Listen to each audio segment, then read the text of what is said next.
Хто швидше перезарядить зброю? Реальний військовий чи персонаж з тактичного шутера? Сьогодні ми про це з вами дізнаємось. А ви на каналі The One Tactic Games, з вами як завжди Колесо. Поїхали!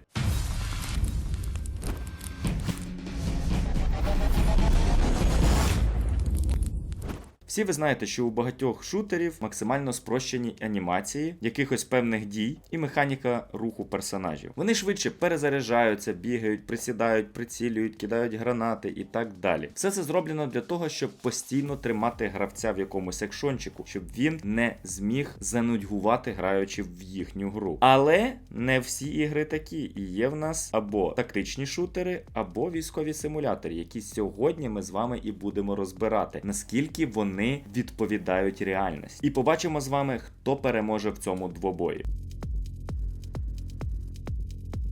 Понизили силует з бойової стійки в коліно. Було дуже швидко, так? Тому подивимося з вами ще раз.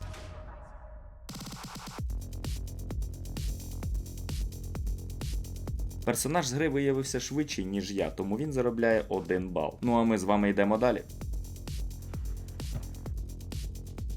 Таке відчуття від початку, що я вроді би як мав програти. Але завдяки тому, що персонаж гри робить помилку, яку не потрібно допускати під час цього зміни положення, я в кінці вириваю нічию. А помилка його заключається в тому, що він робить лишні рухи ногами уже під час того, як він піднявся. Він просто тупотів чомусь на місці. Із-за того в кінці я виборов нічию тут.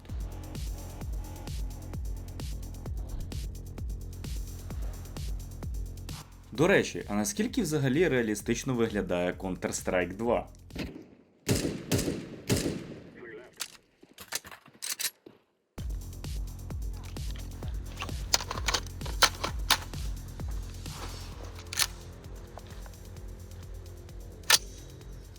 Лучше б я не задавався цим питанням. Понижуємося максимально, і тут знову мене обійшли.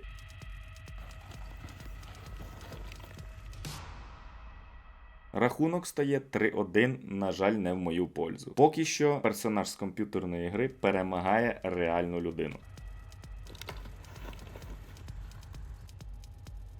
І знову мене обходять. Да, на якісь там долі сотих секунд, але це все одно рахується як перемога. Хоча я і не стараюся дуже швидко це все робити, а просто в нормальному звичайному темпі. Да, можна було б усратися, максимально швидко все робити, вичавлювати з себе ті мілісекунди і вичавити їх. Але кому потрібні ці понти? Подивіться краще на те, як якісно, ну плюс-мінус, звісно, прорисовані анімації, і як вони грамотно виконують всі рухи, які виконую я сам.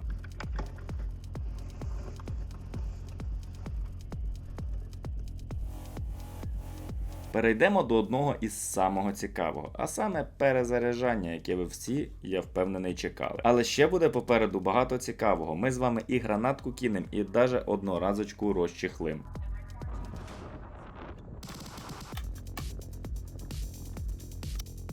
Ну, наконець-то я його обійшов.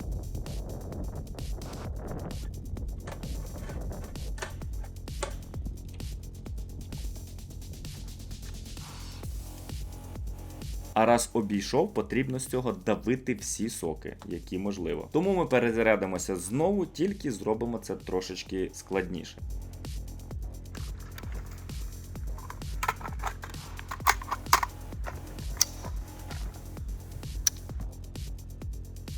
Чим більше рухів персонаж з гри пробує зробити підряд, тим складніше йому дається. Але це не означає, що він відстає дуже сильно від мене. Він працює практично на тій самій швидкості, що і я.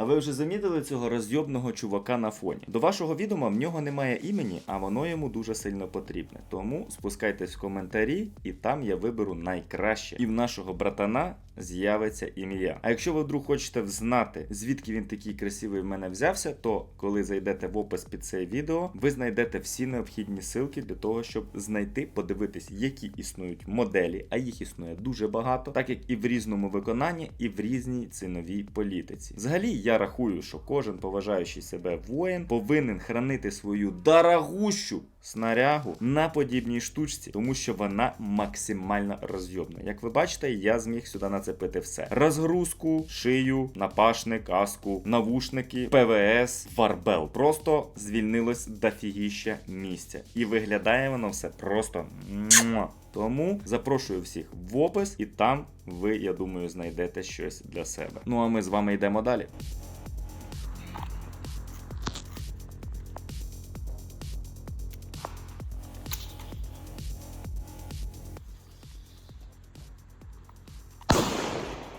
Дві з хвостиком секунди я знаходжусь позаду, але для такого важкого діла, як дістати і кинути гранату, в принципі, я рахую, що це не сильно великий відрив. Але тут є одне малесеньке но. Я трошечки щитерив, так як, в принципі, і сам персонаж. Тому що я кидав гранату без того, що я розгинав вусика. Вони вже в мене лежали в підсумку з розігнутими вусами. Тому мені було, трошечки швидше це діло зробити. Але практично ніхто так не ходить.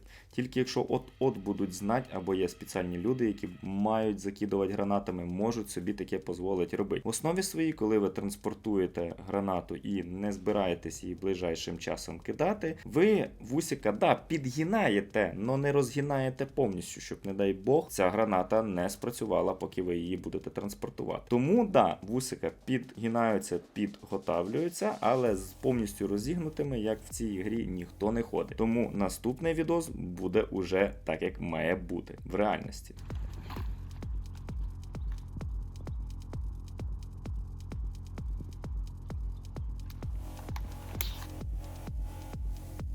А ось тут час у нас збільшився аж в цілих 2 рази.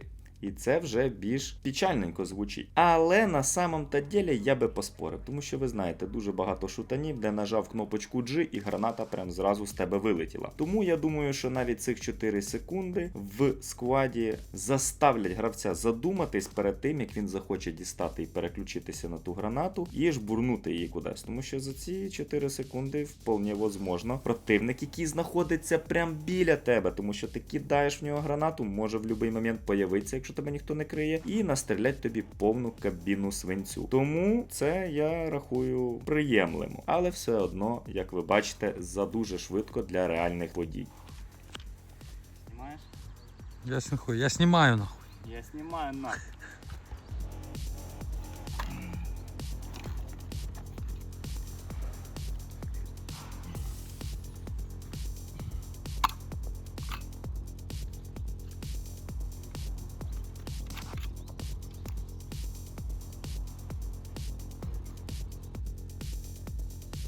Ну, за тежкою тут, звісно, повне фіаско. 5 секунд проти 17,5. Тут ніякі ворота нічого нікуди не лізе. Розробники забили великий і товстий на цей момент, хоча, в принципі, судя по прошлих моментах, ми можемо зрозуміти, що вони щось й знали, тому що час дуже близесенький. Він точно не брався з голови, точно розмовлялося з людьми, які знали, про що вони розказують розробникам. Але тут вони прям положили великий і товстий. Плюс до того всього, персонаж з гри зчитерив, так само, в принципі, як і я, тому що ми не винімали обоє похідний предохранитель. Програв я практично в одні ворота, і персонаж з гри виявився набагато кращим, ніж я, на жаль. Але якщо у вас є ідеї, які би відео можна було ще порівняти, якісь рухи з реальною людиною, тобто зі мною, і не тільки в скваді, а й в інших іграх теж можна запропонувати. Я чекаю вас з радістю всіх в коментарях, бо я їх всі буду обов'язково читати. Якщо ви будете максимально активні і накидаєте мені достатньо ідей для другої частини такого відео, я з радістю його для вас зроблю. А зараз ми з вами підведемо підсумок і вияснимо, чи настільки ця гра реальна. Можна сказати тепер, що тактичні шутани не є подібні до реальних. Але якщо ми з вами замітимо, то практично всі завдання, які ми сьогодні порівнювали, вони, по-перше, виглядали якісно.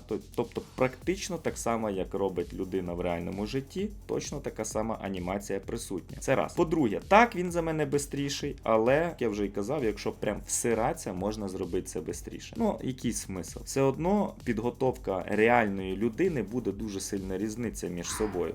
І час може бути як і чуть-чуть швидшим, так і набагато повільнішим, якщо людина геть не обучена. Але весь час, де мене перемагали, окрім гранати і АТшки, то ми можемо замітити, що в принципі розрив являвся навіть не секунда. Тобто розрив був до секунди. Тобто практично це одне й те ж саме, що є і в реальності. Да, чуть-чуть швидше можна було зробити чуть-чуть медленніше, тому що виходить, що практично, ну не практично, а всі військовослужбовці в складі являються прям професіоналами свого діла, і для них немає нічого неможливого, і вони роблять все на максимальній швидкості і ніколи не запихуються умовно. Але ж, якщо це рядовий боєць, він би мав би чуть-чуть бути хужий, наприклад, чим його командир групи або відділення. Тобто тут можна було би чуть-чуть підкрутити це все діло на низ, і воно б стало більш тупіше, медленніше, і гра би тормознулася трошечки, але це би додало реалістичності. Але як ми вже і говорили, шутани роблять для того, щоб люди менше скучали, а більше воювали і розстрілювали друг другу кабінети. Тому, як для спрощеного варіанта арми 3, прям по реальності зачотик. Ну а ви були на каналі The One Tactic Games, з вами був, як завжди, Калісо, до зустрічі!